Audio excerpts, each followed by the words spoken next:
waremerewe n'ibyaha uko byaba biteye kose, imbaraga zawe zimanukira no kwemeza buri muntu wese kugira ngo duhinduke. Kandi imbaraga z'umwuka wawe wera zuzura urusengero, buri muntu wese azumve muri we, buri muntu wese. Reka imbaraga z'umwuka wawe wera zimanukire kuri iri teraniro kugira ngo umuntu wese waje arwaye ukore ku mubiri w'umukize, waje arushye mu mutima. Mwami Yesu waravuze ngo abarushye n'abaremerewe bajye baza bagusange, urabaruhura. Nuno munsi uracyaruhura umutima, uracyaruhura intimba, uracyaruhura imibabaro. Reka imbaraga zawe zimanukira ahangaha kugira ngo imibabaro yose n'intimba zose n'ibigoye abantu byose biri hagati muri twebwe bamenye ko dufite ahantu tubijyana tukaruhukira. Reka imbaraga zawe zigendagende hagati muri twebwe, waje aremerewe n'ibyaha uko byaba biteye kose, imbaraga zawe zimanukira.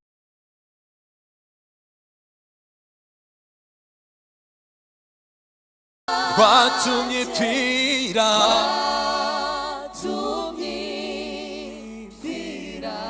kandi n'umugisha ukomeye, n'umugisha ukomeye kumenya Yesu,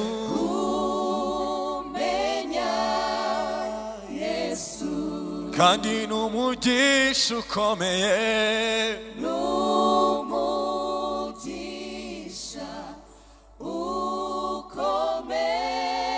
kumenya Yesu,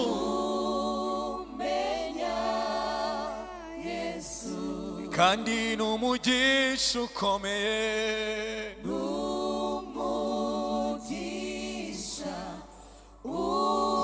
ukomeye kumenya Yesu,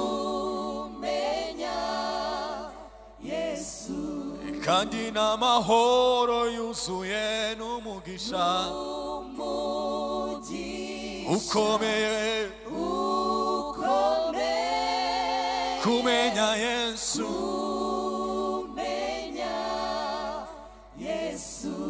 oh n'umugisha ukomeye,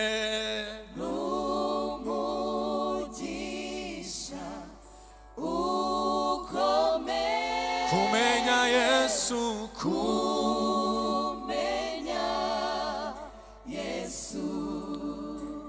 Mwami turagushimira ineza yawe tugirira umunsi ku munsi.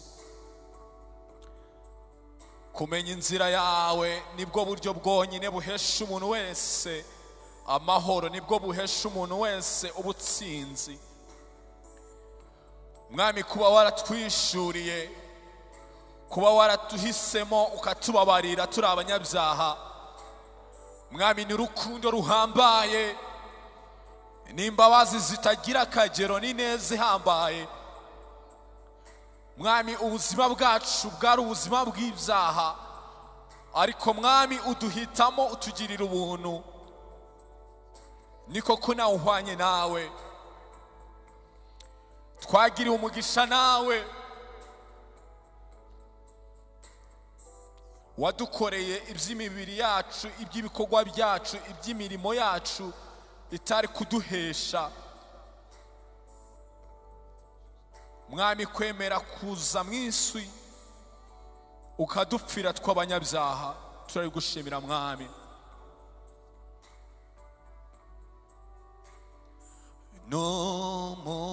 n'umugisha ukomeye kumenya Yesu,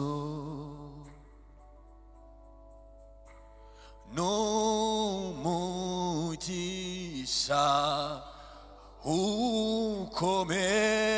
ukomeye kumenya Yesu, n'umugisha ukomeye, ukomeye ukomeye kumenya Yesu, kandi n'umugisha ukomeye, ukomeye ukomeye kumenya Yesu, n'amahoro yuzuye n'umugisha ukomeye ukomeye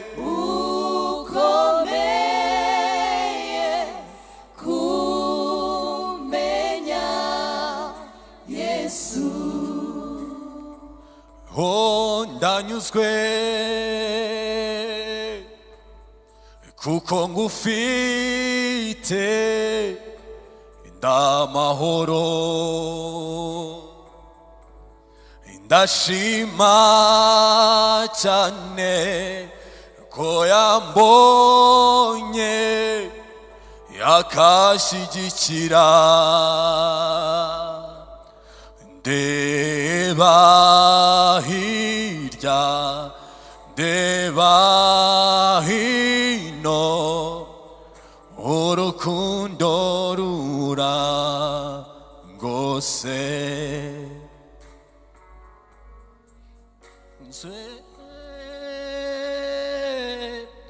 Kuko ngufite ndamahoro,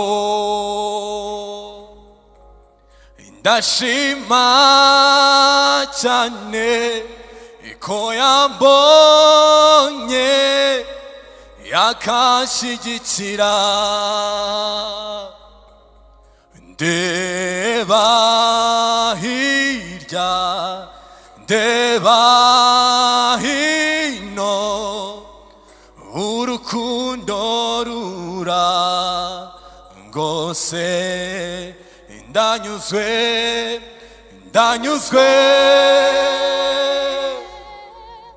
kuko ngufite Ndamahoro, ndashima cyane ndashima cyane ko yambonye akashyigikira. Ndeba hirya ndeba hirya, ndeba hino, urukundo rurangose. ndeba hirya Ndeba hirya, ndeba hino, ndeba hino, urukundo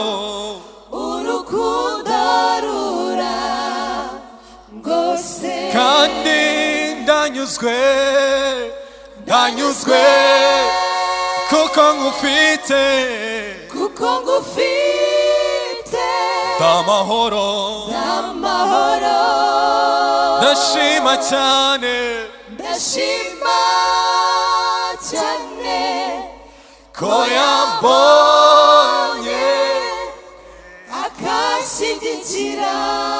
ndeba hirya Ndeba hirya, ndeba hino, ndeba hino, urukundo rurangose.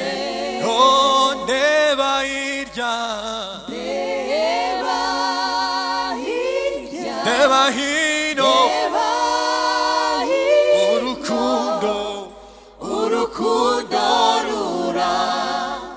rurangose. kandi ndanyuzwe ndanyuzwe kuko ngufite kuko ngufite ndamahoro, ndamahoro, ndashima cyane ndashima cyane ko yambonye akashyigikira.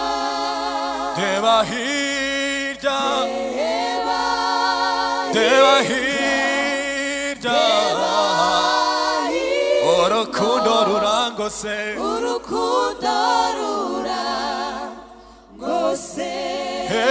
ndeba hirya Ndeba hirya, ndeba hino, urukundo rurangose urukundo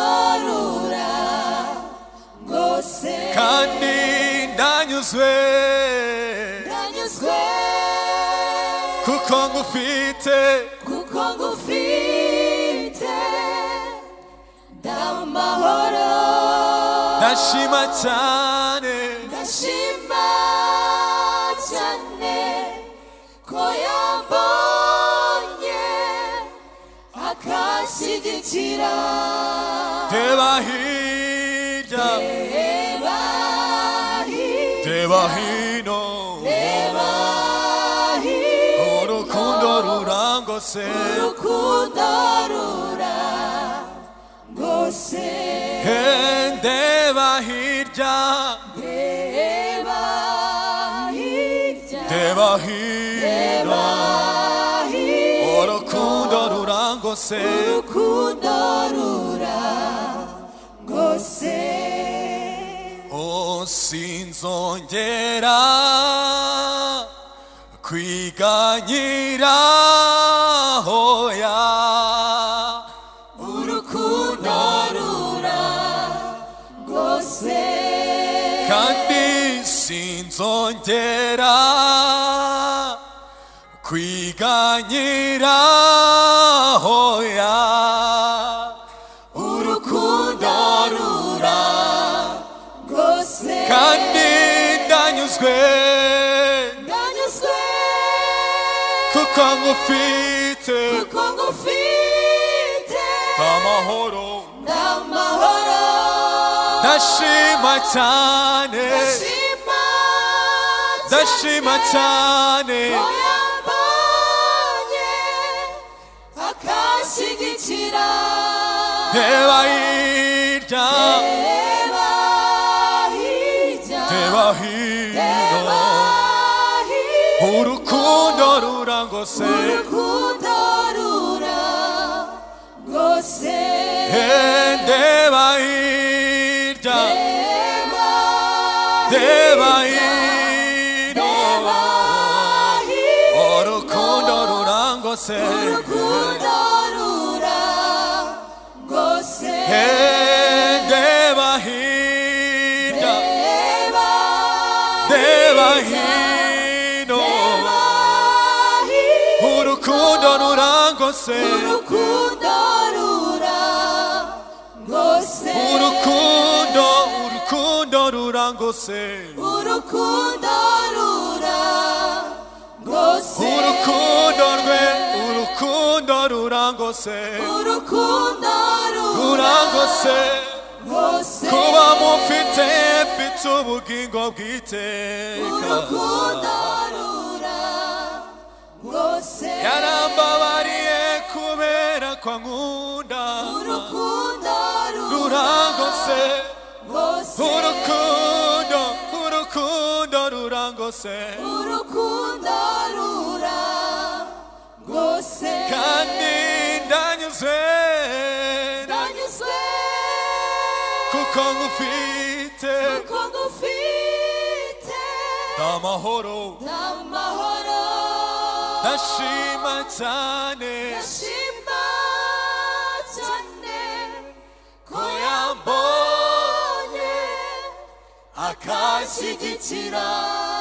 reba hirya, Reba hirya, reba hino, reba hirya, urukundo, urukundo rurangose. ndeba hirya, Reba hirya, oh ndeba hirya, urukundo, urukundo rurangose. yo naho ndiho, naho napfa, nziko nkundwa n'Uwiteka, Yesu amibyo nyena byose, ndamahoro, naho ndiho, naho napfa, naho ndiho, naho napfa, nziko nkundwa n'Uwiteka, Yesu amibyo nyena, amahoro,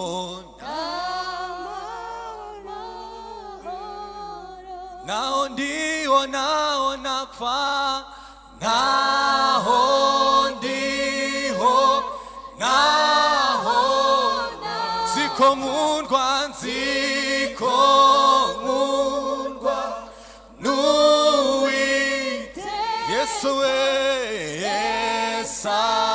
yesamibyo nyena byose ndamaho naho ndiho naho napfa, naho ndiho naho napfa ziko hainuite Yesu we yesamibyo nyena ndamahoro naho hasi ibyago byinshi, naho hasi ibyago byinshi ndamahoro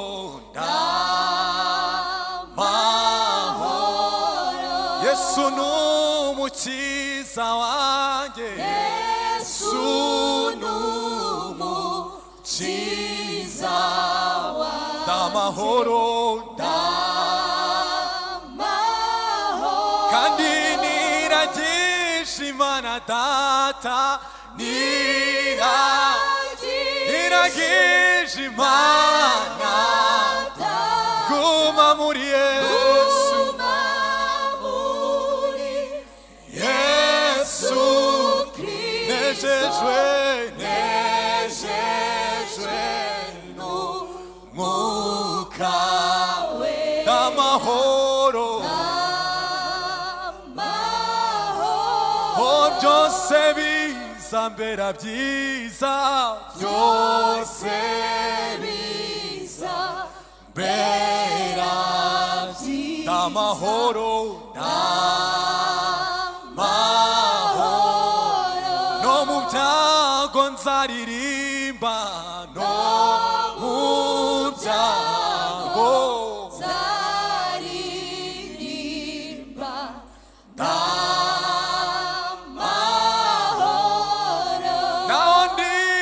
naho napfa,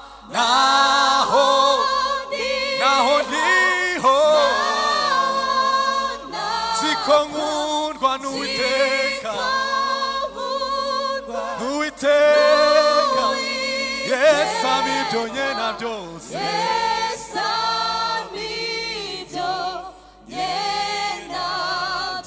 ndamahoro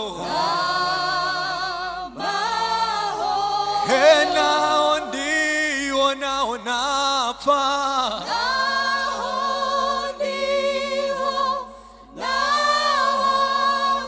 ziko nkundwa n'Uwiteka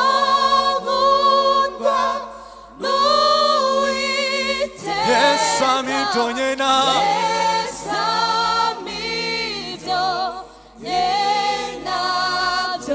ndamahoro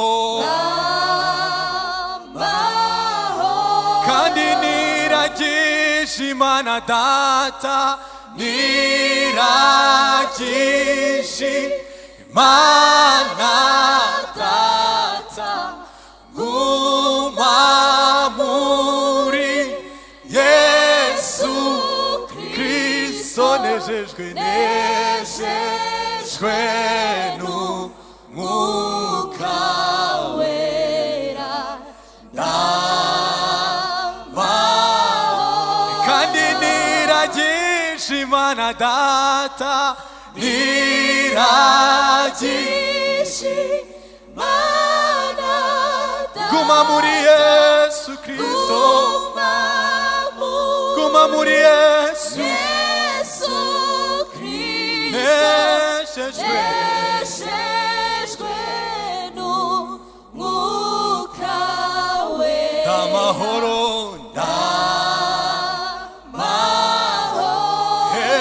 ubw'Umwami Yesu ankunda, ubw'Umwami Yesu ankunda amahoro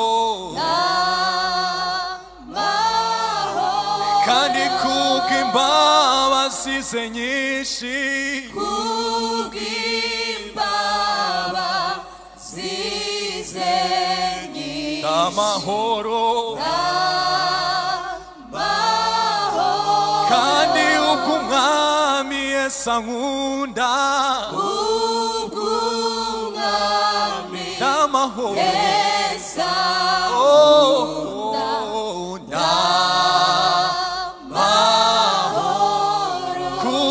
kubw'imbabazi ze nyinshi kubw'imbabazi ze nyinshi n'amahoro je nuhagiwe n'amaraso nuhagiwe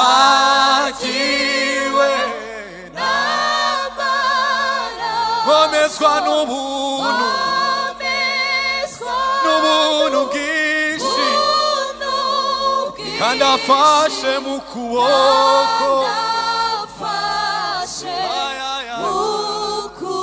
henda amahoro nuhagiwe n'amaraso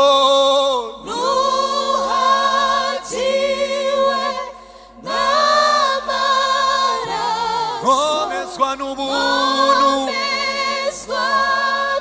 n'ubuntu kandi afashe mu kuboko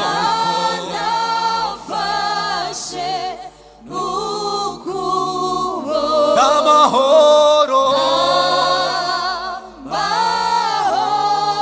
naho hasi ibyago byinshi naho hasi ibyago n'amahoro Yesu n'umukiza wanjye Yesu n'umukiza wanjye ndamahoro niragisha Imana Data Imana Data guma muri Yesu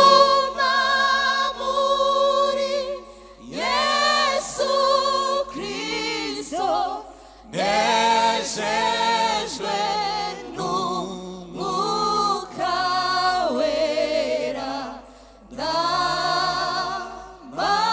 ndamahoro wogejwe na Yesu watunganijwe n'amaraso hari ubwo yakuhagije amaraso mbese imyambaro yawe irera mbese wogejwe na Yesu watunganijwe n'amaraso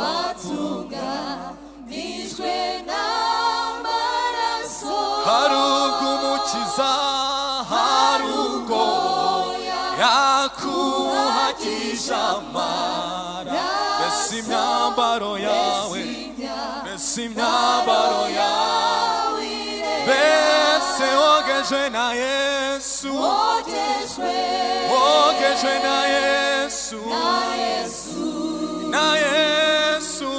watunganijwe n'amaraso hari ubwo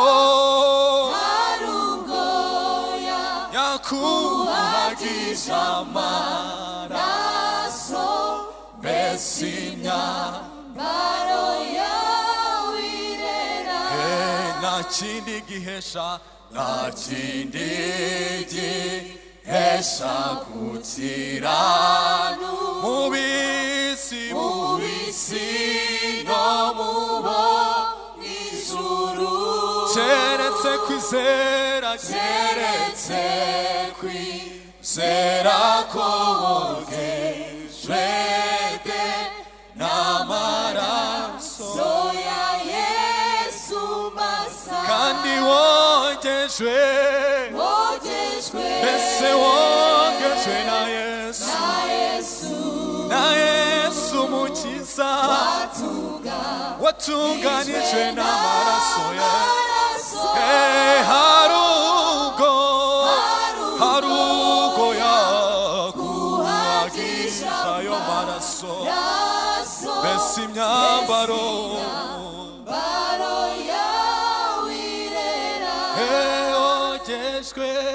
wogejwe na Yesu watunganijwe n'amaraso. hari ubwo Yesu yakuhagisha mbese imyambaro yawe irera. Haleluya. Reka mbasabe ababishoboye bahagarare dufatanye muri uyu mwanya dusenga dushimira Imana kubw'ibi tumaze kuririmba.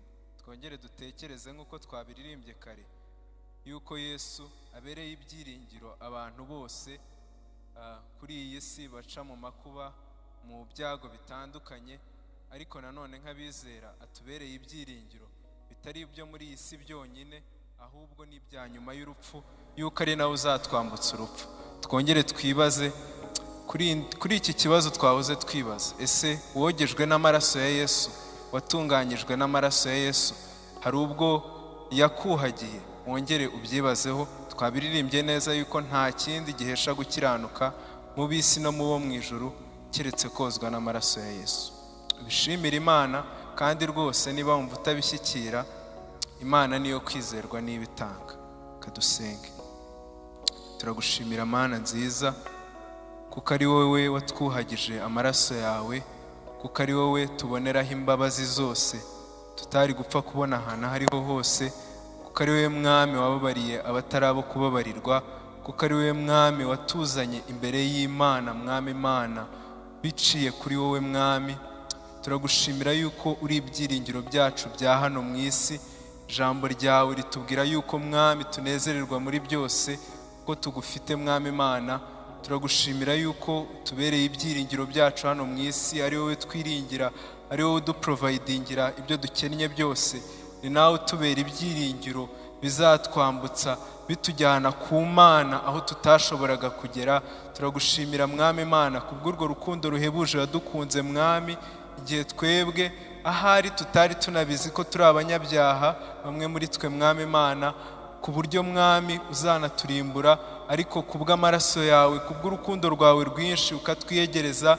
Nubwo bamwe bari bazi ko ari abanyabyaha, bamwe babibanyuma nabo ukabibahishurira yuko nubwo ari abanyabyaha uri umunyembabazi nyinshi.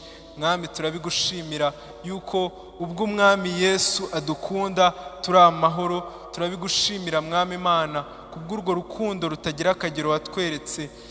Ijambo ryawe ni ryo ritubwira yuko wari gupfira, byoroshye gupfira umukiranutsi nkanswe umunyabyaha. Turabigushimira Mwami Imana ko kuri wowe ariho twaboneye urukundo rutagira akagero, urukundo rudafite kondisiyo n'imwe Mwami Imana, kuko iyo ruza kugira kondisiyo ntirwari kudupfira. Urukundo rufite ikiguzi cyo gupfa urupfu rw'agashinyaguro ku musaraba Mwami Imana. Turagushimira yuko Mwami waduhaye umwuka wera uhora tubera igihamya yuko Mwami Imana tuzagusanga mu ijuru, tukabana nawe iteka ryose, tukanezeranywa nawe iteka ryose, aho imibabaro, aho amarira atazongera kuba ukundi Mwami Imana. Turabigushimira. Turagushimira kandi kubw'uyu munsi waturemeye mwiza, ukatuzana hano kwiga ijambo ryawe. Turakwinginze kugira ngo udufungure amaso y'imitima yacu, twongere kubona icyo ushaka ku buzima bwacu Mwami Imana, kugira ngo tubeho tugukiranukira, tubaho mu murongo washyizeho, tubaho mu nzira wagennye Mwami Imana yuko abana bawe bakwiriye kugenderamo. Tubeho tukubaha, tubeho dufite ubuzima bwejejwe Mwami Imana nk'uko ubiduhamagarira. Tubeho Mwami Imana ari nta kindi twibwira uretse ibyawe ahantu hatandukanye tuba. Ndakwinginze rwose nk'uko ijambo ryawe ribidusaba, kugira ngo tutaryireberamo nk'indorerwamo bugacya tukaryibagirwa, turizirikane, turibike ku mutima nk'uko rubidusaba Mwami. turagushimira kuko uduhaye uyu munsi kandi dusengera n'ugiye kutugezaho Bible study yacu uyu munsi, ubane nawe rwose, umwuka wawe wera muyobore. Tugusabye mu izina ryawe ryera, amen. Kadushimire Altar of Praise bamaze kudufasha. Hanyuma katudatinze twakire Canon aze atugezeho Bible study uyu munsi.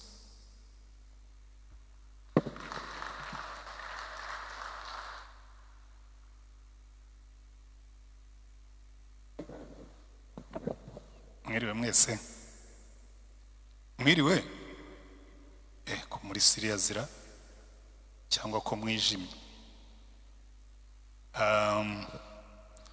Tugiye gukomeza Bible study yacu.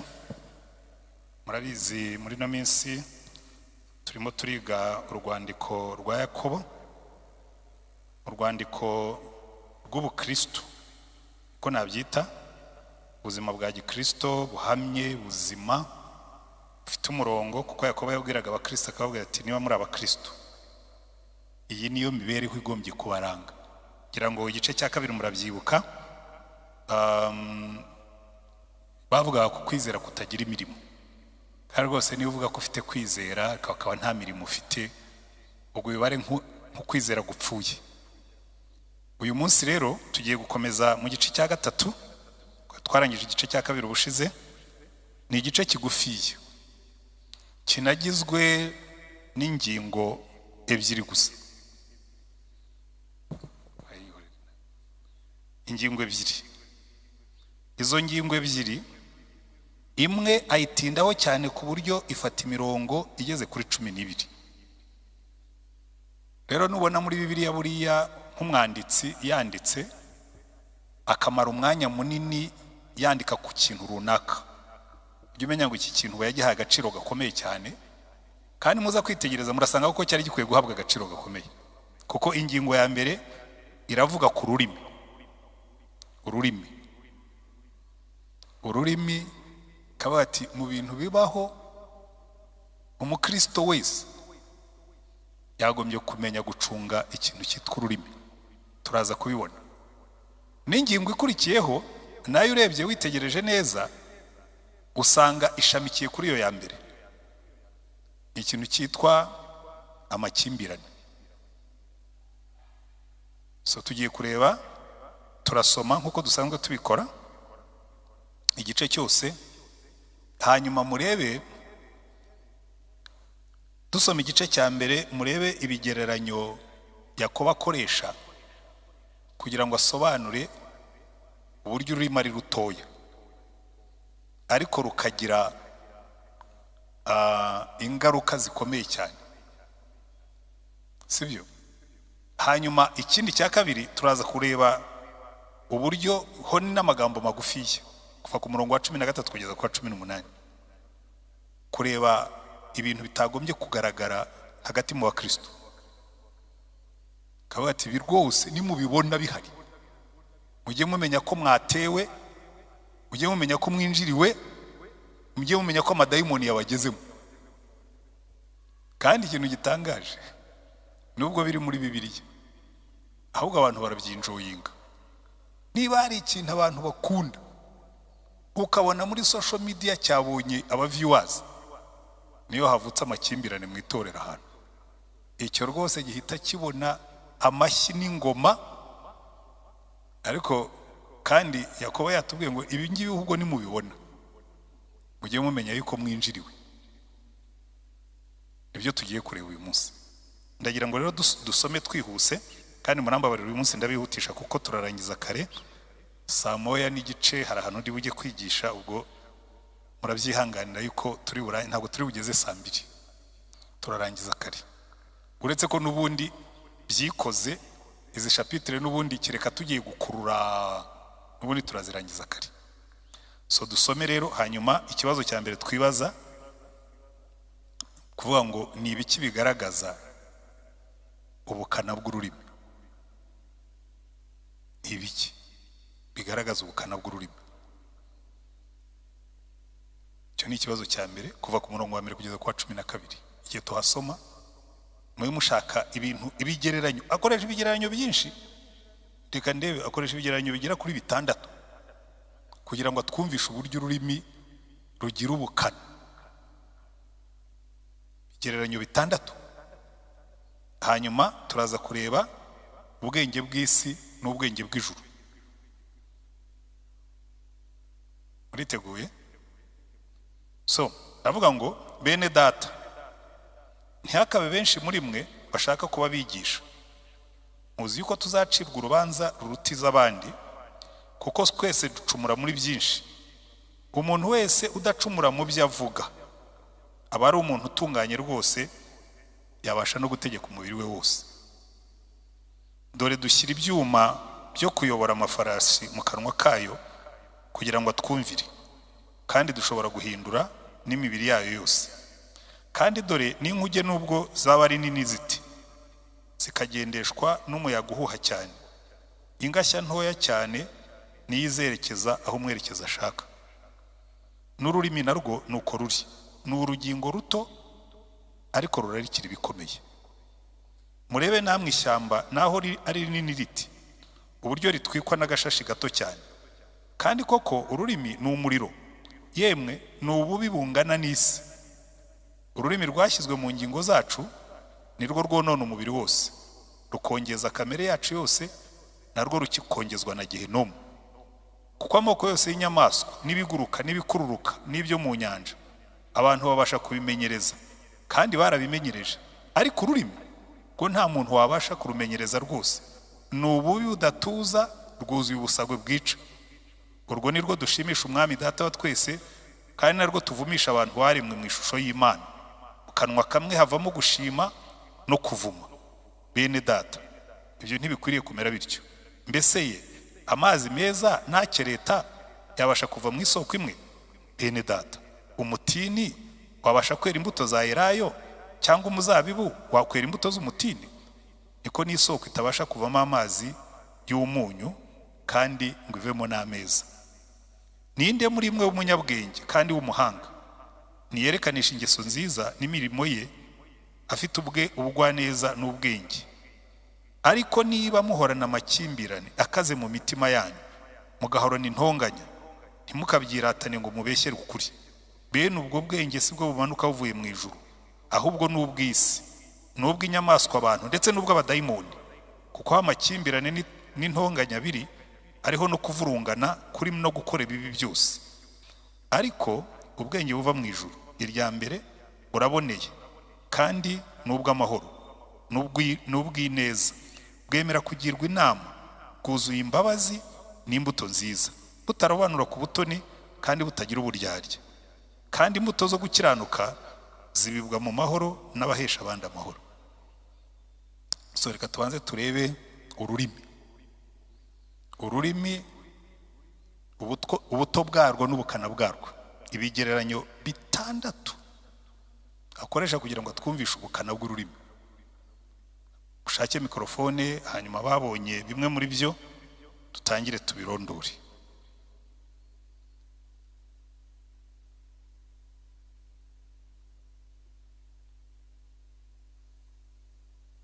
Nta n'umwe?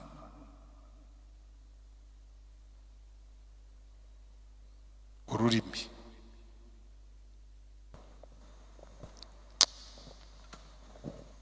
Murakoze. Njyewe bimwe mu bigereranyo nabonye hano Yakobo yavuze ku murongo wa 6, yarugereranyije n'umuriro. Arugereranya n'umuriro. Yego. Hanyuma akavuga ngo iki? Aravuga ngo kandi koko ururimi ni umuriro, yemwe ni ububi bungana n'isi. Ururimi rwashyizwe mu ngingo zacu nirwo rwonona umubiri wose, rukongeza kamere yacu yose, narwo rukongezwa na Gehinomu. Ikindi nabonye ni ku murongo wa 8, arugereranya n'ubusabwe bwica. Yego. Haravuga ngo ariko ururimi rwo nta muntu wabasha kurumenyereza rwose, ni ububi budatuza, rwuzuye ubusabwe bwica. Ahangaha harimo ibintu bibiri, harimo yuko ari ububi budatuza kandi ukaba n'ubusabwe bwica. Murakoze. Reka twumve undi. hari ibindi bigereranyo banza gukoresha kugira ngo twumvise ko gucunga ururimi bikomeye. Kaho ati ururimi bagenzi udukuyemo bibiri, ariko dufite ibindi bitwereka ko ururimi rwose kontrole y'ururimi. Murakoze. Ku murongo wa 3 Yakobo agereranya ururimi ngo ni ibyuma biyobora ingamiya.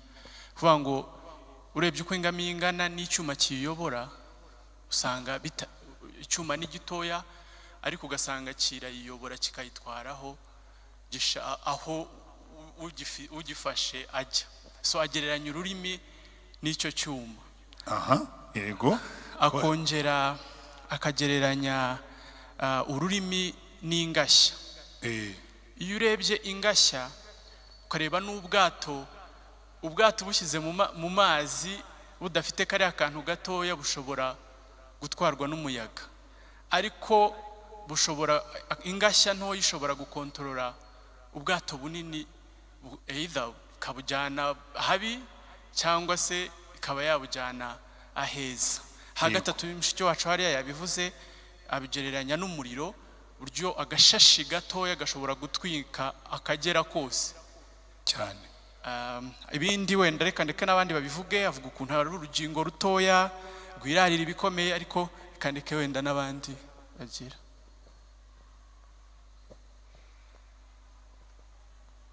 Yego.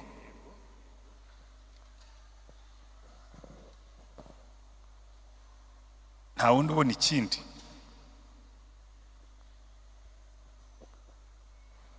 Okay, reka noneho tugaruke inyuma twibaze iki kibazo kivuga ngo ariko kuki Yakobo atinda cyane kuri iki kintu cy'ururimi. Tubigarure no mu buzima busanzwe bwa buri munsi.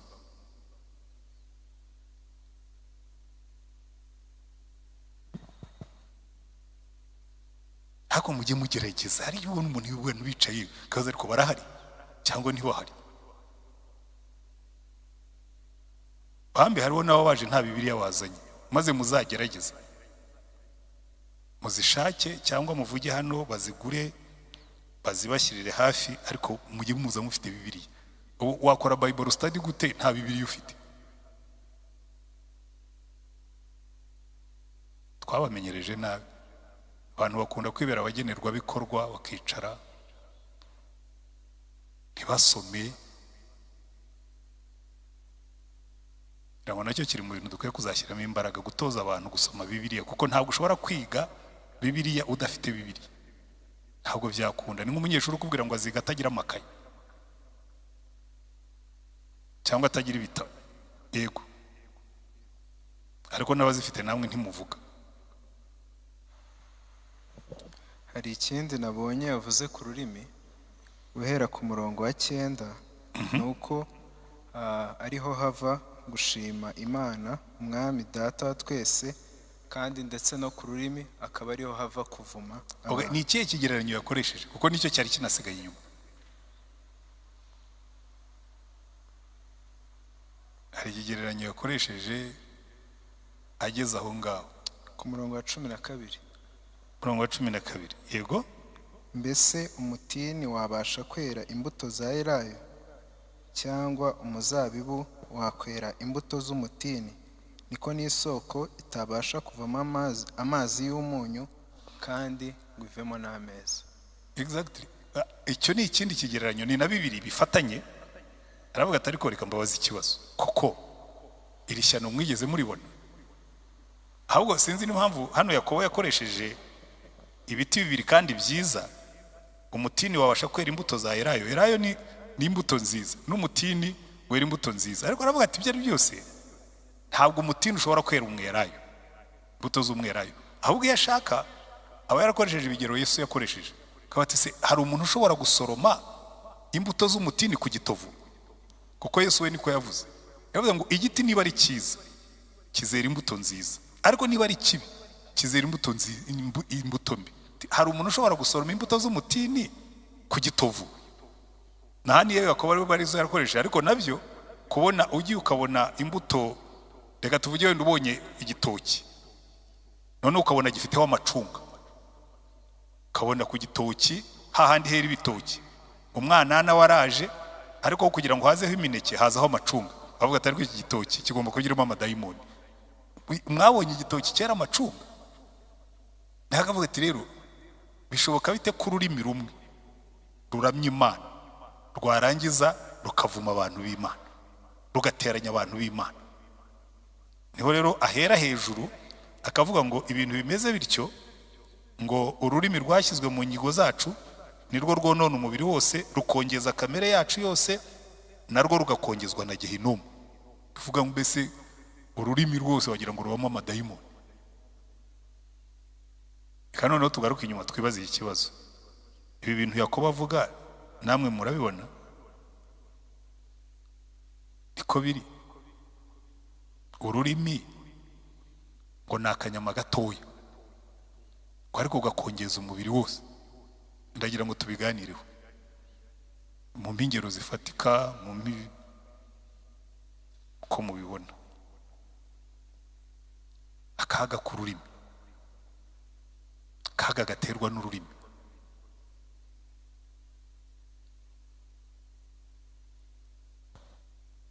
Mwinyagambure ko si cyo nacyo murabura ingero?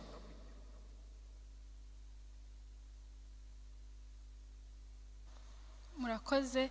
Akaga gaterwa n'ururimi, nk'iyo umuntu wenda akubwiye nk'ikintu kikakurakaza, iyo uhisemo kuvuga ukamusubiza nyine urarakara, yakurakaje wenda urarakara nyine, natural reaction ni ukurakara. Ukarakara ugahitamo ukamusubiza, iyo umusubije none bwa burakaro nabwo urabumwongerera, amakimbirane agakomeza akiyongera, ugasanga bibyaye n'izindi ntonganya, abarwana bakarwana n'ibiki. Ariko uhisemo guceceka nyine, gutuza muri wowe nyine, ntuvuge. Niyo waba urakaye ntumusubize, birarekera, ntabwo bikomeza ngo bifate izindi ntera. Ubwo rero usanga byongera amakimbirane mu bantu kuvuga. Okay, so umuntu akubwiye ikintu arakaye nawe ukamusubiza urakaye, bizamura amakimbirane. Rero mushake n'ibindi ko rwose ingaruka z'ururimi. Yego, kandi mwibuke mujye mutubwira amazina yanyu kugira ngo abo muri kumwe babimenye. Murakoze. Nitwa Muhire James. Mu by'ukuri ururimi akenshi ruvuga ibiri mu mubiri wacu cyangwa se ibiturimo. Yego, ntabwo ururimi rupfa gutekereza gutya ngo ruvuge rwonyine. Kenshi ruvuga, rufite imbaraga ariko zikoreshwa n'umubiri wacu. Hari nk'ijambo riri mu migani rivuga ngo, wenda rivuga mu Cyongereza ngo the tongue has the power of life and death. Ubwo ni mu migani 18:21. Ururimi rufite ubushobozi bw'ubuzima n'urupfu. Sinzi mu Kinyarwanda uko byanditse, ariko ni migani 18:21.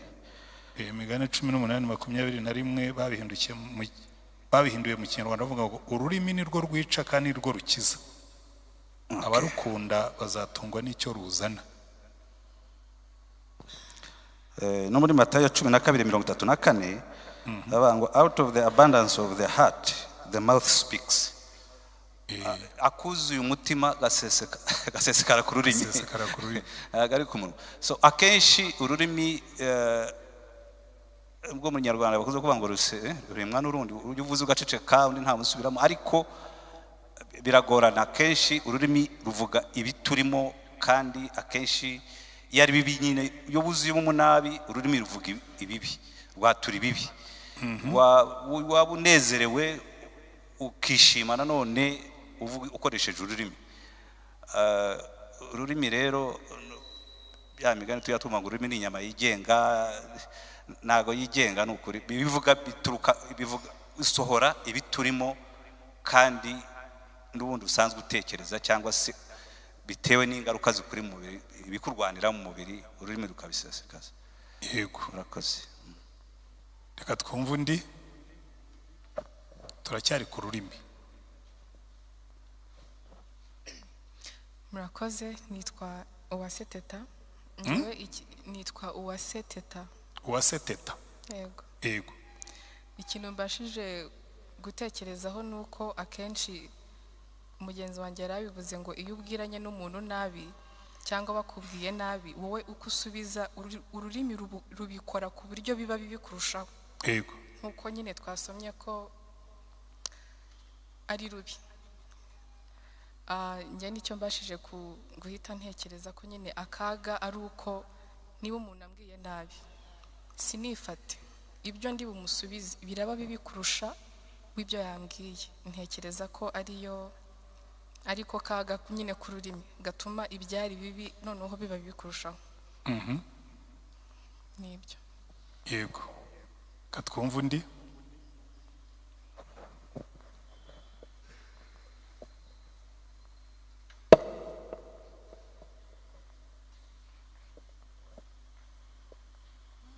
Kunyuze kure.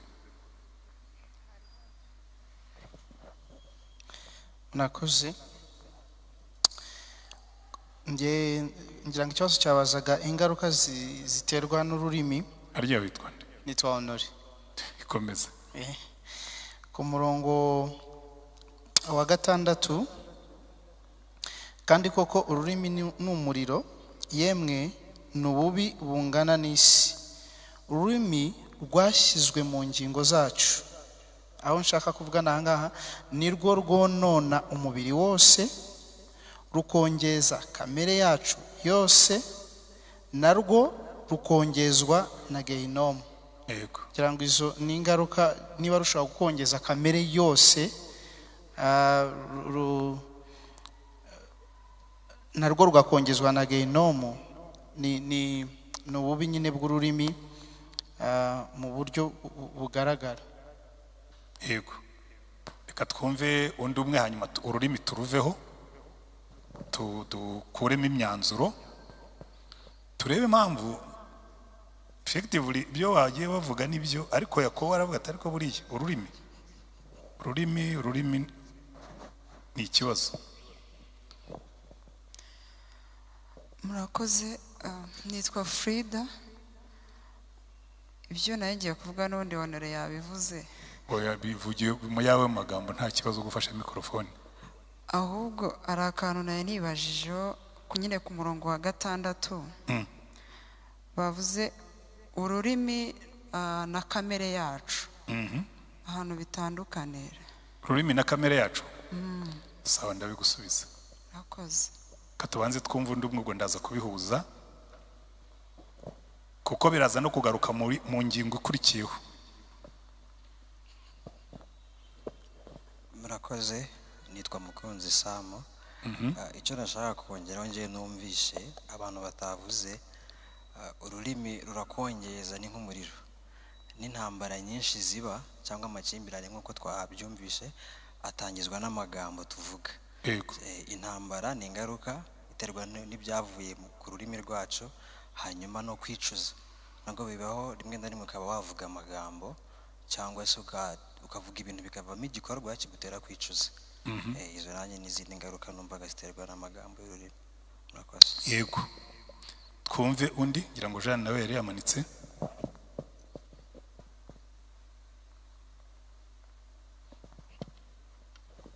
Murakoze, nitwa Jeanne. Ariko ntabwo nkunda umuntu nyita mama Kiki. Jeanne ni ry'abana bato. Yesu ashimwe. Waye abana bato bitwa Jane. Komeza. Kamvuga iby'ururimi. Ururimi ukuntu ari rubi, ijambo umuntu akubwiye ntabwo ushobora kuryibagirwa. Ariko ushobora kurwana n'umuntu mu kanya gatoya mukikiranwa mukaba inshuti, ariko ijambo umuntu yakubwiye ribi riragenda rikiyandika ku mutima cyangwa mu bwonko, sinzi aho ryandika. Twebwe twize kera rero igitabo cyitwa Mate d'Afrique. Hari aho intare yabwiye umuntu wari wayibwiye ko ayinukiye. Kwimunukiye Plutôt. Nta nubwo yari yabimubwiye. Irangiza ubwo ndaza kukuzuriza. yego ibyo ari byo byose reka mvuge ko intare yavuze ati igikomere wenda tuvuge untemye kishoka kiki cyakira kivushijwe amaraso cyakira ariko ijambo ribi ribaho mu buzima bwa buri munsi mu buzima bw'iteka la blessure d'une mauvaise parole dure toujours. Yego. So reka tugane ku musozo kuri iyi ngingo nemere kuri iyo nkuru ya Jani yavugaga ya mama Kiki. Sinzi Mathieu d'Afrique barimo hano ntabwo bayize. No umugore yari umupfakazi noneho aza kubyara abura umwasiriza inkwi. Ni za nkuru nyine z'imigani y'abana. Intare iraza ikajya imwasiriza inkwi. Noneho bukeye ihagarara inyuma y'inzu, uwo mugore arimo kuganira n'undi mugore. Aramubwira ati shawo iriya ntare igira ingeso nziza ariko iyo ibumbuye akanwa inuka mu kanwa. Noneho intare irabyumva, iraza ifata ya shoka cyangwa ya ntorezo bitewe n'ikinyarwanda uvuga, iramubwira ati nkubita unkomeretse. Ndazi se kungirira neza ndagukomerekereza icyatoya, mbabarira nkubita unkomeretse n'iyi shoka. Yewe yaramubwira ngo kunkomeretsa n'iyi shoka, igikomere cy'ishoka cyakira vuba kuruta igikomere cy'amagambo wamvuze. Buriya rero iyo Yakobo avuga ngo ururimi ni akanyama gato, ariko nkuko Jani yavugaga kagira ingaruka. Buriya James yigeze kubivuga, ubundi ururimi ni igikoresho. Mbihuze n'uwabajije, ngira ngo ni Frida warubajije ibya kamere. Ubundi ururimi ni igikoresho cya kamere. Kamere yawe niba ugira amahane azagaragarira mu buryo uvuga. Ururimi si rwo rukoresha kamere, ahubwo kamere ikoresha ururimi. Nkuko Yakobo yavuga ati inyamaswa niyo ari nini bayiyoboresha akuma gato, ubwato naho ari bunini babuyoboresha ingashya ntoya. Urumva ingashya ntiyikoresha, n'icyuma cyo mu kanwa k'inyamaswa ntikikoresha, gikoreshwa n'abantu. Buriya rero ururimi rwo niho Yakobo yavuga ati ariko ururimi rukoreshwa na kamere nayo igakoreshwa na Gehinomu, sibyo? Niyo mpamvu buriya umuntu acecetse, umuntu ashobora kuba ari n'umuswa ntakunde kuvuga. Abantu bakavuga ati ariko uriya n'umuntu ni umuhanga. Abantu bavuga ibintu yicecekeye bagakeka yuko ari umuhanga, ko ari umuntu uri wise, ariko ari ukujunjamo kumva ari umuhanga, kuko ntajya ahishura ibimurimo.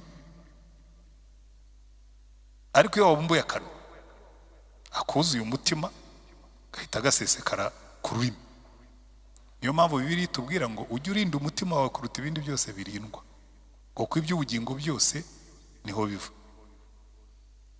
Ururimi rero rushobora kwica, ariko handi bakatubwira ngo mu rurimi, nkuko ni James wabivugaga hariya muri 18 mu migani 21, ngo ururimi rushobora kwica nkuko rushobora kurema.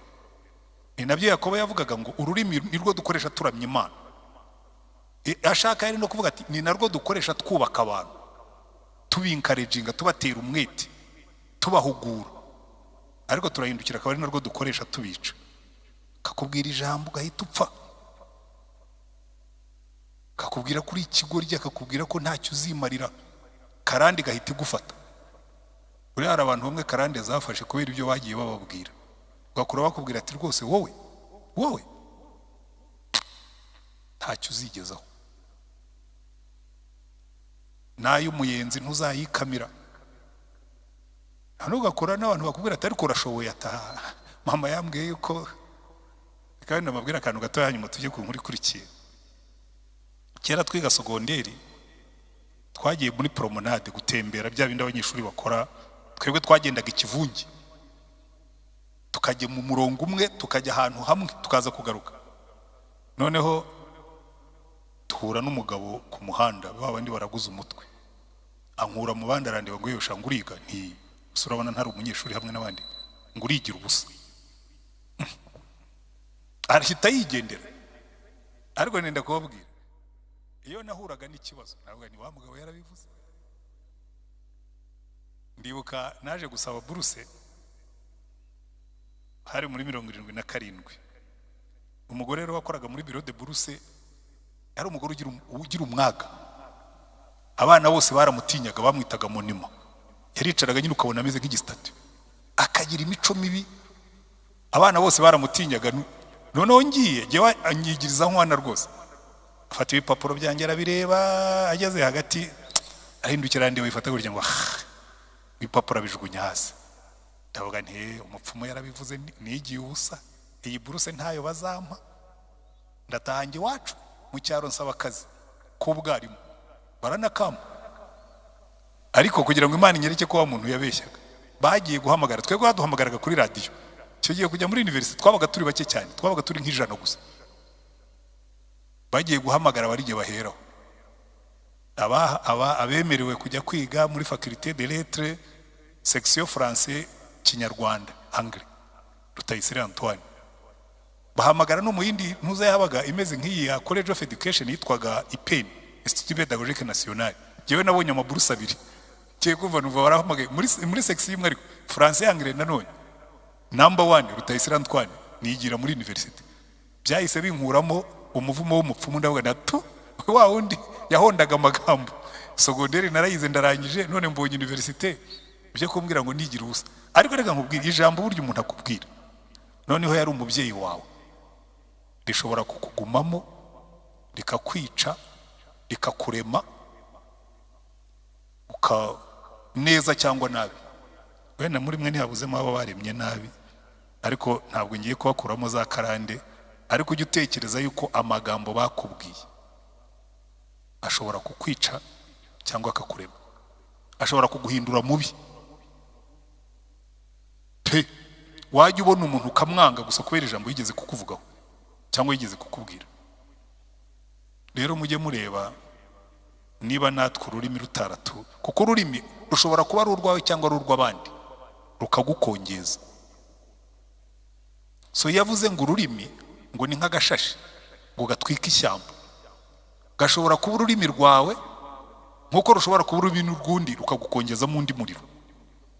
So iteka ryose ujye witondera ibyo abantu bakubwira, ariko nawe witondera ibyo babwira, kuko ururimi yavuze ngo umuntu ushobora gucunga ururimi rwe. Umurongo wa 2, umuntu wese udacumura mu byo avuga aba ari umuntu utunganye rwose, yabasha no gutegeka umubiri we wose. Karavuga ati izindi ngingo ushoboye gutegeka ururimi,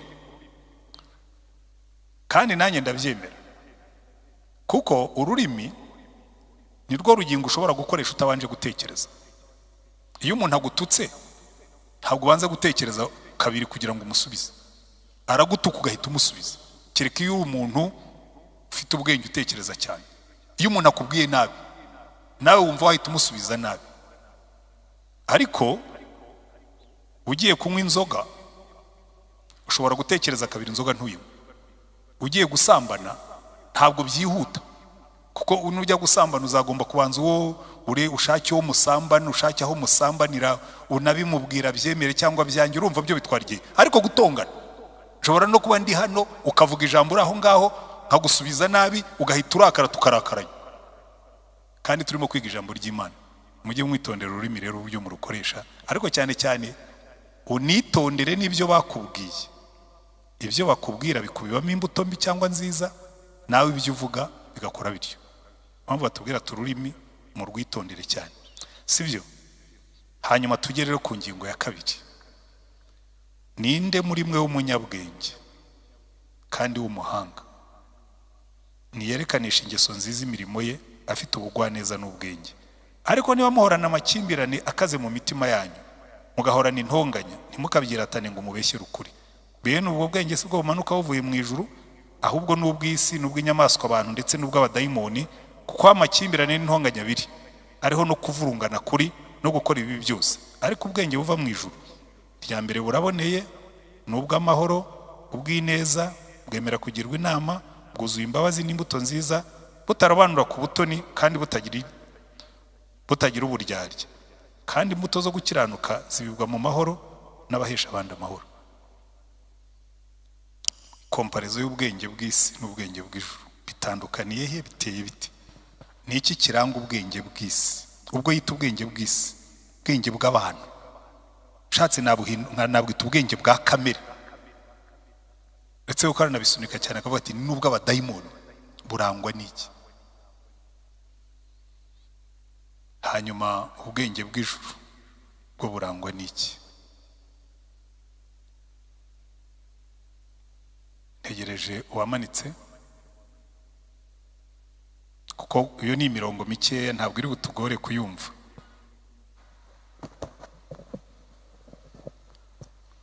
Murakoze. Ubwenge bw'ijuru aha ku murongo wa 13 haravuga. Reka duhere ku bw'isi, nibwo bubanza. Yego. Ku bw'isi ku murongo wa 14 haravuga ngo ariko niba muhorana amakimbirane akaze mu mitima yanyu mugahorana intonganya, ntimukabyiratane ngo mubeshyere ukuri. Bene ubwo bwenge sibwo bumanuka buvuye mu ijuru, ahubwo n'ubw'isi, n'ubw'inyamaswa abantu, ndetse n'ubw'abadayimoni. Ni ukuvuga ngo aha ku murongo wa 14 n'uwa 15 hatwemeza neza yuko abantu bahora mu makimbirane, bahora mu kubeshyerana. Abangaba ubu bwenge ni ubw'abantu, n'ubw'isi, ntago buba buvuye mu ijuru. Kuko kuri 16 haravuga ngo ko aho amakimbirane n'intonganya biri, ariho no kuvurungana kuri no gukora ibibi byose. Yego, ni ukuvuga ngo ahangaha ibi byose biri ni ubwenge bw'isi. Ibi byo kuvurungana, aya makimbirane, ubu ni ubwenge bw'isi.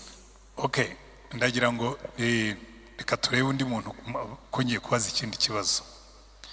Iyo murebye ubu bwenge bw'isi tubuhuje na biriya twabonye mbere, buva hehe? Ni ubwenge bwa bwoko ki? Mukurikije ibyo muzi muri Bibiliya, buriya ibyo yita ubwenge bw'isi ni ibiki?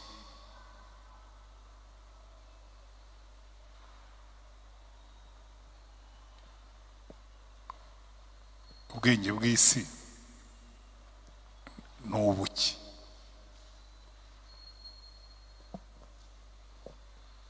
Mugerageze guhuza n'igice twabonye kuko bifite ahantu bihurira. Uko mbitekereje nuko Bibiri bivuze, ubwenge bw'isi nta handi buturutse n'ubwo badayimoni. Ku badayimoni? Buva ku badayimoni, ntabwo buvuye mu ijuru, buva ku myuka mibi y'abadayimoni. Noneho reka tubugarure muri twebwe. Muri twebwe ubwo buvaye. Reka twumve n'abandi badufashe. Hari abantu bamanitse, reka duhere kuri ba Oderi tujyane hari inyuma. Mugerageze gutekereza, murahita mubibona kuko ni ibintu biri simple kandi biri biblical. Ubu bwenge yise ubwenge bw'isi, akaba atari ku ibi bintu. Yego. Hari aho yabihurije igice cya mbere cyaha n'icya kabiri ko buturuka ku badayimoni. Buturuka ku badayimoni. Bw'abadayimoni. Wenda ndavuga muri twebwe. Ariko noneho hejuru ho yabisobanuye, noneho nabwo abadayimoni bafidinga kamere cyangwa se bagaburira kamere yacu. Abadayimoni bagaburira kamere yacu. Hagati ubundi nta nubwo abadayimoni bakeneye kugaburira kamere, ko buriya kamere ni demonic side y'ubuzima bwacu. So kamere yo njye mbibabwira hano, burya tumeze nk'iyi telefone yanjye. Iyi telefone yanjye ibamo amasimukadi abiri. Ibamo simukadi imwe ya MTN, ikabamo n'iya Tigo Airtel. Imwe ihamagara, indi ubwo iba yafunze, ntishobora kwitaba. Ntabwo zishobora kwitaba zombi icyarimwe. Rero iyo Satani ahamagara kuri nimero ya kamere, niba ari ibintu by'ibyaha ugomba gukora, arinjirira muri kamere. Niba ari umujinya ashaka kugutera, arinjirira muri kamere. Kamere urabona ibyo bintu, kamere igahita izamuka. Nari ngiye kuguha urugero rutoya. Hari nk'igihe wenda mba ndi nko mu muhanda, noneho nkakoresha ubwenge, ariko nkasanga ntabwo ari ubwenge bw'Imana, ahubwo nkoresheje ubwenge bwa kamere butari bwo. Ugasanga wenda kuko nihuta nshaka gukomeza, umuntu mbaye nk'umutambika imodoka cyane nkamubuza kujaho nkagenda ariko nagera hirya umutima ukambwira ngo ubwo ntago ari ubukristo ubwenge ariko ubwenge bw'Imana bugwa neza ni amahoro.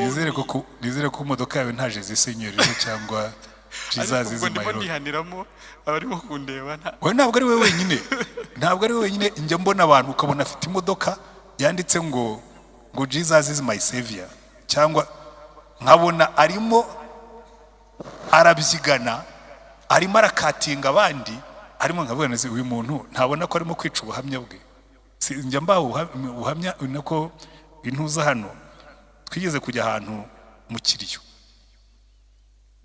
muri za karitsiye nyine haba hari imihanda mitoya abantu baraparika imodoka ziragenda zigera nk'iriya noneho dutangiye gutaha abantu urumva niba umuhanda twaparitse gutya mu ruhande rw'iburyo ubwo umuhanda wasigaye n'uw'abanyura haruguru noneho umuntu araza ahandi hose haraparitse imodoka ziri hano we araho imodoka zirerangirira hirya ariko yinjiramo ku buryo inyuma ye hari nk'imodoka imwe mu ruhande rwo hepfo abandi bakamubwira ati ariko ihengekeho gatoya tubanze duhite nawe ubone kuhita ariko kubera ko ari mu kuboko kwe afunga roho tu azamura ibirahure niwe yarashyizemo umuzika simbizi azamura ibirahure arazimya muri make araparika noneho abantu bose bavuza amahoni bagira gute urabizi nyine iyo byagenze gutyo keza aho ngaho ndavuga niko reka ngiye kureba uriya muntu muhendahende ubwo ndi umusaza wenda aranyumvira mubwire ni igira inyuma ho gatoya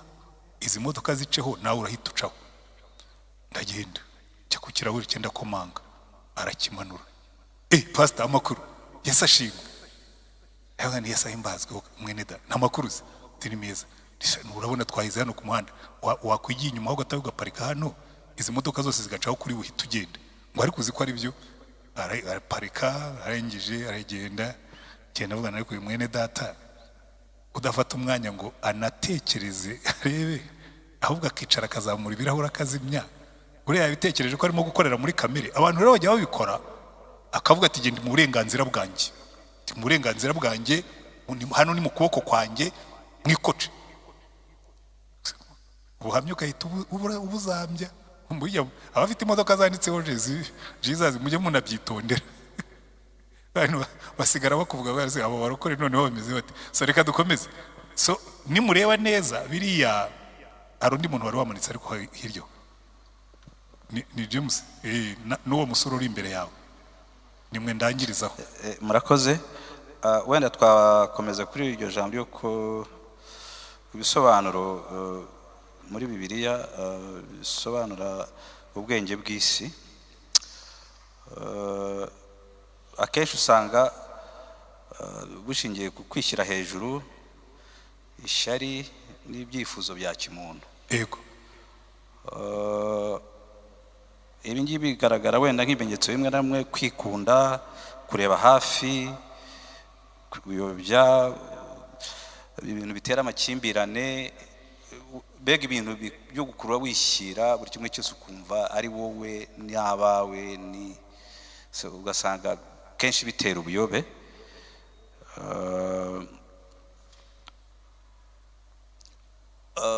wenda muri Bibiliya twagiye tureba nk'ingero nk'igihe bubakaga umunara wa Babeli mu itangiriro igice cya mbere cy'ugice cya 8 ntihabeho kumvikana ntugerageze kumvikana n'abandi bantu ugasanga akenshi nibyo bipfaho amakimbirane n'ubuyobe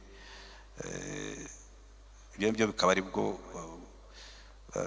arizo ngero nagenda ntangaho murakoze reka twumve uwo musore uri imbere yawe hanyuma tugisoze icyo ngicyo kuko ndashaka ko tubihuza n'iyindi mirongo yo muri Bibiliya idufasha kuza kubisigarana neza murakoze mwarimu tubajije ahantu ubu bwenge bushobora kuba buva ndifashishije umurongo wa 14 n'uwa 15 bigaragara ko ubwenge bw'isi burangwa n'ibintu twabonye harimo intonganya ibintu by'amakimbirane ariko ku murongo wa 6 tubona ko ururimi ari umuriro kubera yuko ngo rufite ububi bungana n'isi noneho rwashyizwe mu ngingo zacu, nshaka kugaragaza ahantu ubu bwenge nabonye bushobora kuba bukomoka bw'isi.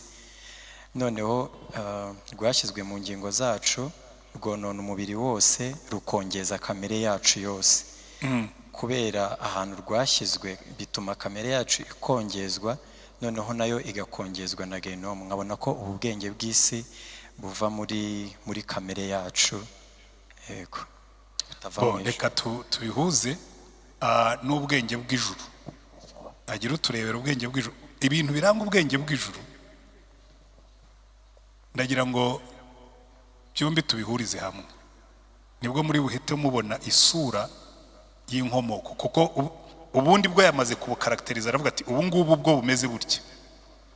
Ubw'ijuru bwo buteye bute, burangwa n'iki? Reka ari cyo tubanze gusubiza, hanyuma tubihuze. Ubwenge bw'ijuru cyangwa ubwenge buva ku Mana, yego, butangira kugutinya Uwiteka, bukagaragazwa n'ibikorwa by'amahoro n'ubutungane. Yego. Ndumva ari aho nageze wenda. Harimo n'ibindi usize inyuma, ariko sinzi icyo ibyo bihoye, ntacyo abandi bakuzuriza, kuko harimo bimwe by'ingenzi ahubwo bituma byuzura. Murakoze, nitwa Ange. Umurongo wa 17. Ariko ubwenge buva mu ijuru, irya mbere buraboneye kandi n'ubw'amahoro. Yego. N'ubw'ineza, bwemera kugirwa inama, bwuzuye imbabazi n'imbuto nziza, butarobanura ku butone kandi butagira uburyarya. Okay. Murakoze. Ndagira ngo mumbwire ubu bwenge buvahe. Mukurikije icyo Bibiliya isanzwe tubwira, hari ibintu biriya bintu bavugamo, hari ahantu bigaragara bibumbiye rwose mu kantu k'agacunga kamwe. Yego, reka twumve. Murakoze, ni Sara. Yego, Sara, tubwire. 13 haravuga ngo ninde muri mwe w'umunyabwenge kandi w'umuhanga, niyerekanishe ingeso nziza imirimo ye. Ndimo nashaka akantu kabumbye biriya bintu, akantu k'akabuto karimo biriya bintu, kanshakire niba utakabonye. Ntabwo kari muri iyi text.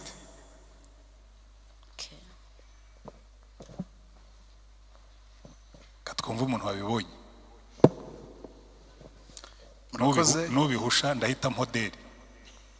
Murakoze. Nitwa Aime.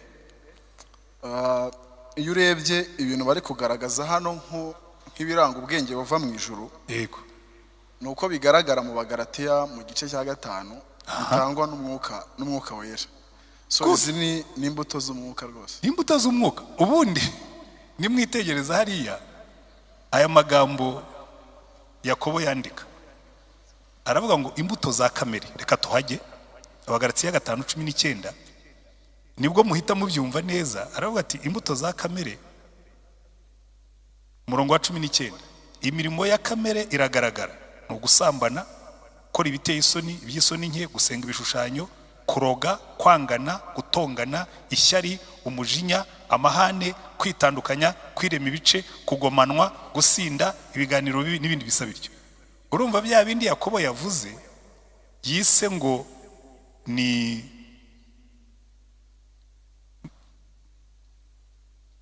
ibyo yahaye ririya zina by'ubwenge bw'isi. Ubwenge bw'isi ni imirimo ya kamere, kandi nk'uko twabibonye kamere niyo Satani akoreramo. So kamere ni inshuti ya Satani. Iyo agiye guhamagara ntabwo ahamagara kuri simukadi y'umwuka, kuko avuga ati nibeshye nkahamagara kuri simukadi y'umwuka baramfunga. Hari umuntu uguhamagara ugahita umukupa. Wera nimuhamagara nkafata simukadi y'umwuka barahita bankupa. Ahubwo nibiba binashoboka buriya baramburotse, reka njye nihamagarira iya kamere kuko yo irafunguye. Agahamagarira muri kamere, kuko gutongana, ishyari, mahane, kuroga, kwangana, kwirema ibice ni imirimo ya kamere. None ariko hepfo bakatubwira ngo imirimo y'umwuka, imbuto z'umwuka zo nimureba umurongo wa 22 imbuto z'umwuka ni urukundo, ni ibyishimo, ni amahoro, kwihangana, kugira neza, ingeso nziza, gukiranuka, kugwa neza, kwirinda.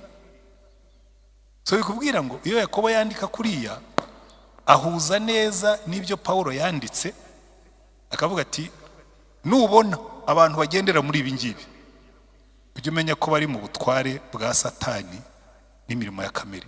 Nubona abagendera muri ibi ujye umenya ko bari mu butware bw'ijuru n'imirimo y'umwuka. Kanemerera umuntu waba ufite ikibazo kimwe akibaze, hanyuma dusoze uyu mutwe w'uyu munsi. Ko nabwiye ko uyu munsi turangiza kare kubera abandi ndi bujye kwigisha mu mwanya. Yego.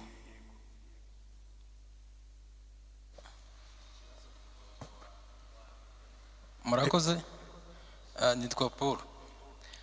Tukiri kuri ibyo by'imirimo ya kamere ko ariho Satani yinjirira akaza kuba yakwata ku muntu. Byaba bimeze nk'inama naba nshaka kugira ngo utugire protection y'umuntu yakwifashisha kugira ngo urumva Satani yinjirira yamenyeho imbaraga zawe zose zituruka aho yakwinjira kugira ngo abashe guca intege. None protection y'umuntu yakoresha kugira ngo abashe gupusa Satani yo kwinjira. Ariko ibintu biroroshye. Tanga iyo microphone.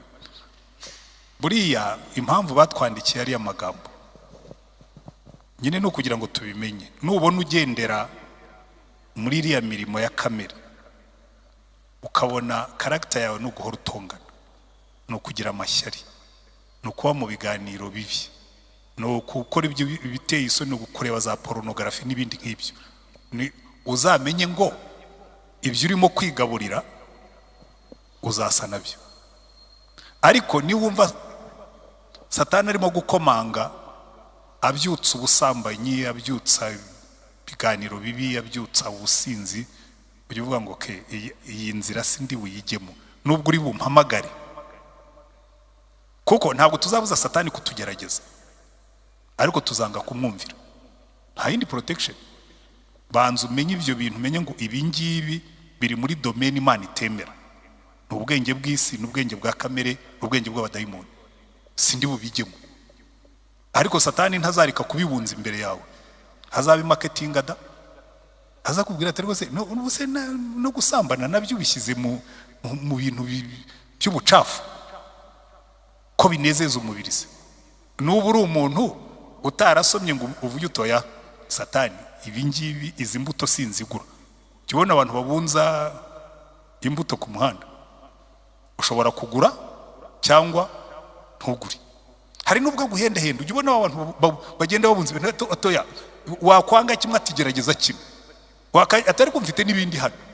Ariko iyo wafashe icyemezo ukamubwira utoya mbabarira nta kintu ndi bugura uyu munsi, ntabwo areka ko insista. Ariko iyo wanze aragenda, nawe niyo nzira yonyine.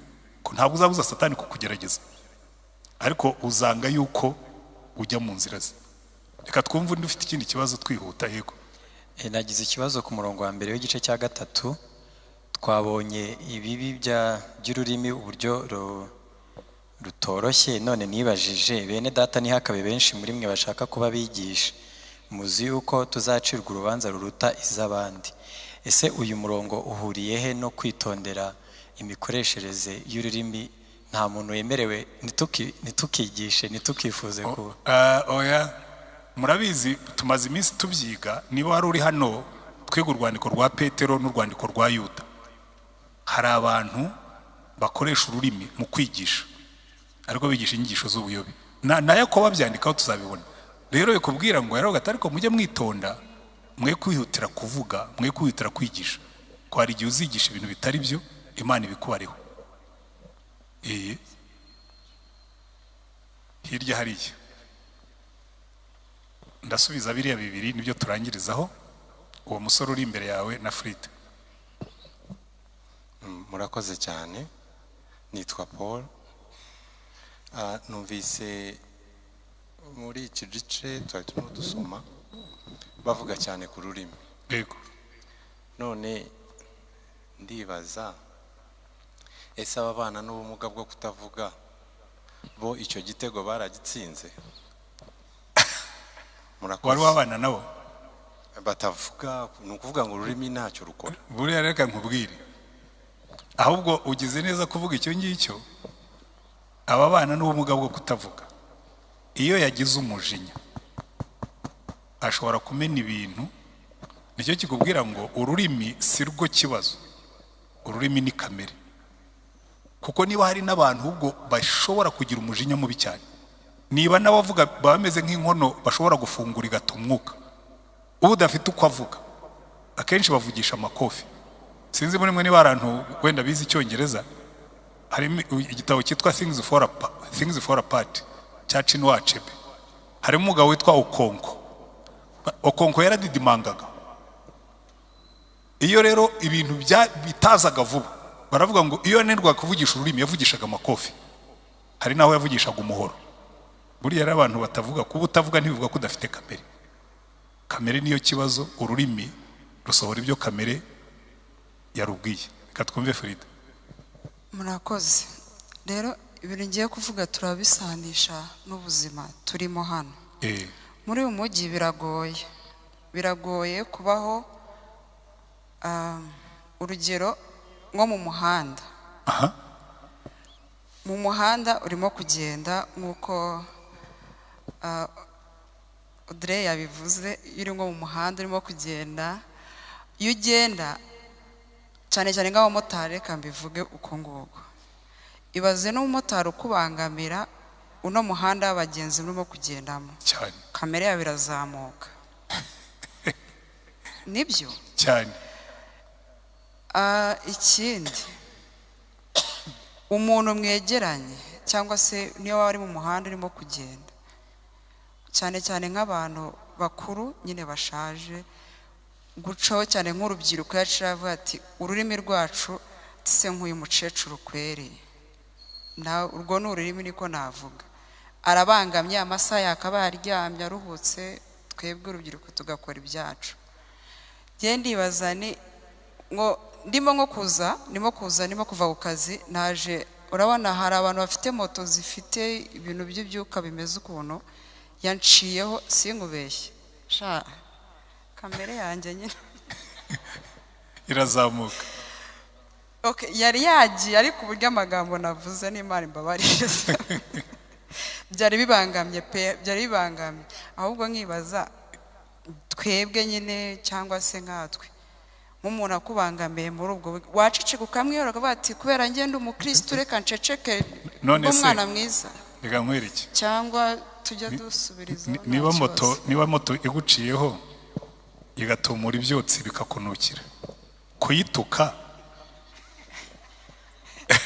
ntabwo namututse nyine, ntabwo ari ya moto ifite, hari moto abantu batwara moto ziba ni shampoma, sinzi abantu bafite moto iyo kugeza imbere bari abantu bariyemera pe, niba ari izabo ni sawa, ariko nyine sinzi ukuntu ahita arekura, niba ari shampo sinzi ukuntu babyita, arekura nk'ikintu kuko n'imyotsi yasize mu maso yawe.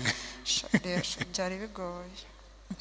so ibyo ari byo byose ndanabyumva, kuko hari abagenda kuri ibyo bimoto, yabona inkumi y'inzobe nkawe akavuga ati ngomba kuyimpresiyona, agahita nyine ayitumura.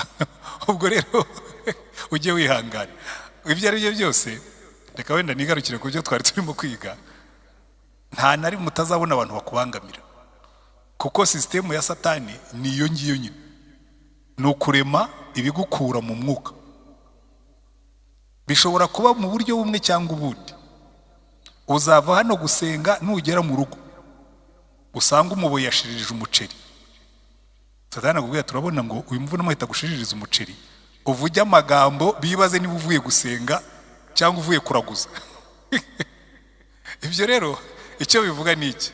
biravuga ngo cunga ururimi rwawe, kuko kamere yitangiye kuzamuka urayumva itogota. ntujye ubyumva se?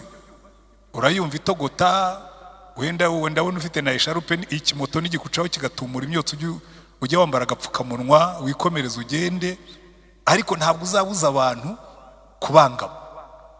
ahubwo umukristo aziga kutabangamirwa cyangwa ziga kubangamirwa ntabangamira abandi. Kagute fine bariya niko bameze, ni abapagani. So ntabwo ari buntere ubupagani bwe, kuko ikibazo cya Satani agushushanya mu ishusho ye. Umuntu arakubangamira, yamara kukubangamira nawe ugahitamo kwitwara nk'uko yitwaye. Yagututse nawe uhinduka umutukanyi, yaguhimye nawe uhinduka umuhimanyi. Hayo ushobora kumureba ko gutega fine uyu muntu arimo arahimana, ariko reka ryene nk'ibyo Oderi yavugaga.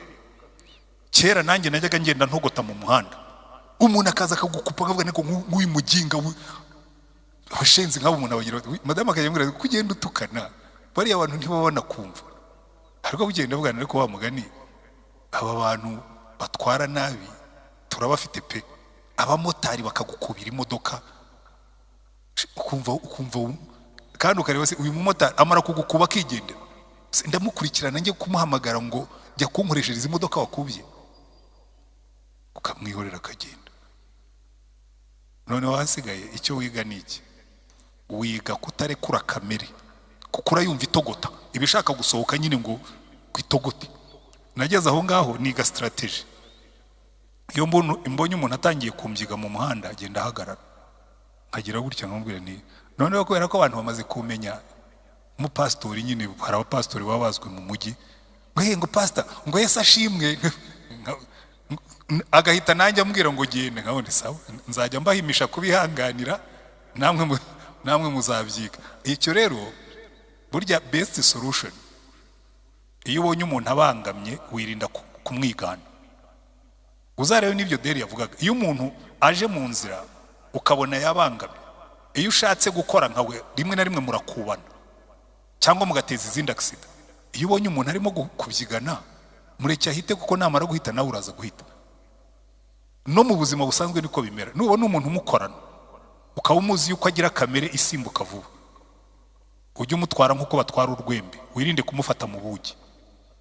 Fyuti kanako iyo umufashe nawe aragukeba. So ngiye kujya mufata ne kumufata mu bugi, ukabyiga, kuko ubu Kristo ni icyo ngicyo, kumenya kwitwara nk'umuntu w'Imana niyo waba uri mu isi y'abapagani, sibyo? Reka rero dusoreza aha ngaha, tuzakomeza kuwa mbere utaha. Nimba mufite ibibazo n'ubundi hari umwanya wagenewe kuzabaza ibibazo turangije uru rwandiko, mujye mubyandika hanyuma tuzabigarukaho. Imana ibahe umugisha. Reka rero tugane ku mwanya wo gutura no gusenga, hanyuma dusoze gahunda yacu. Hanyuma worship team ngira ngo mwaza mukadufasha.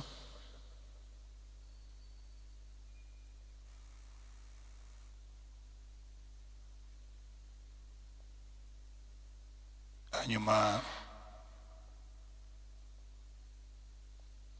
munyemerere njye numva muri no minsi bazanye ngo nukugukorera mu ngata harya. Ngiye kubwira Oderi nanjye nkorere mu ngata kugira ngo ntaza gukerereza abo bandi, kuko ninakuraho ngiye, sibyo ra? Oderi niturangiza baza gusengera iteraniro, hanyuma urihesha umugisha.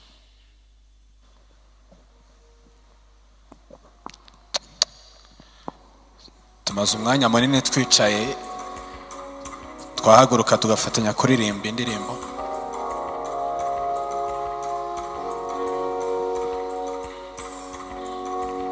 Muranangazwa cyane n'ibyaremwe n'ibiganza byawe, inyenyeri no guhinda kw'inkuba byerekana ububasha bwawe.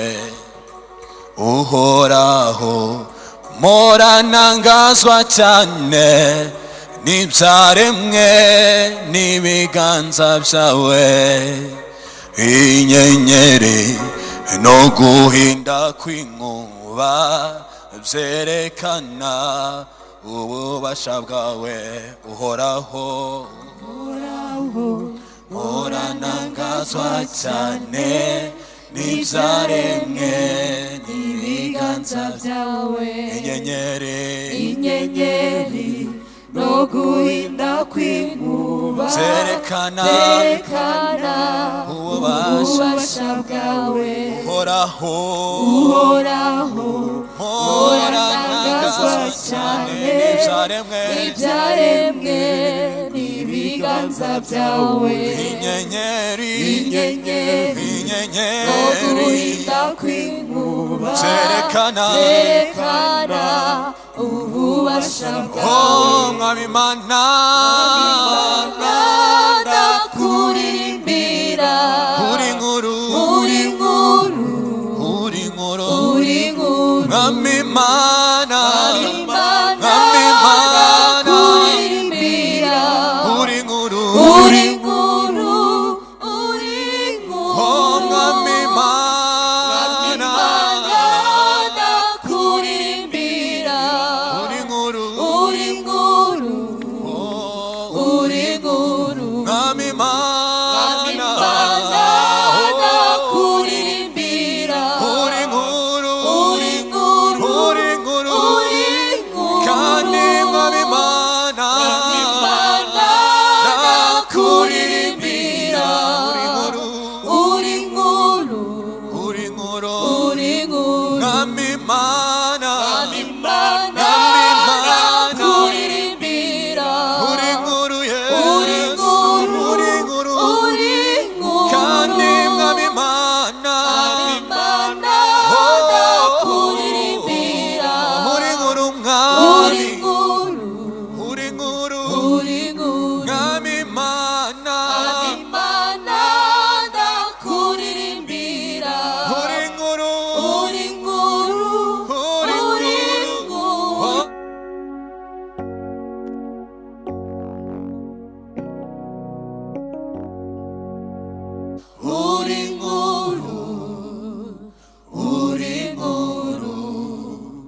mwami Imana ndakuririmbira uri inkuru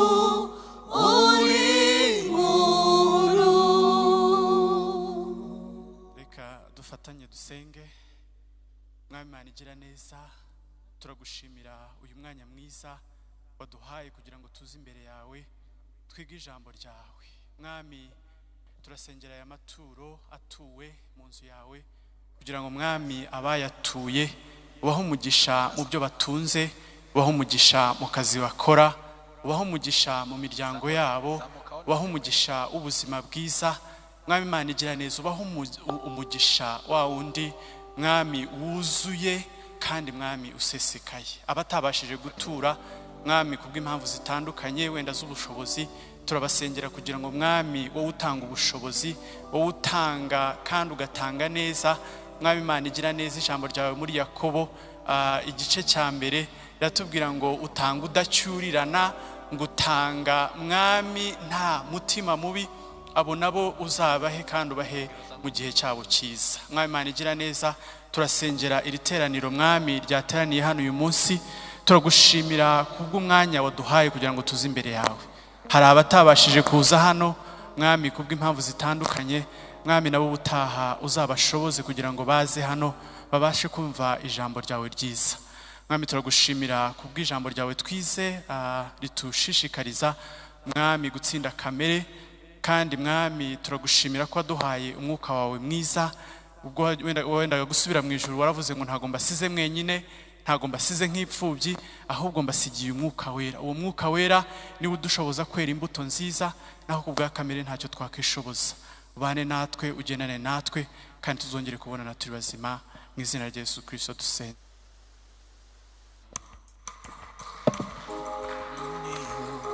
Sema nako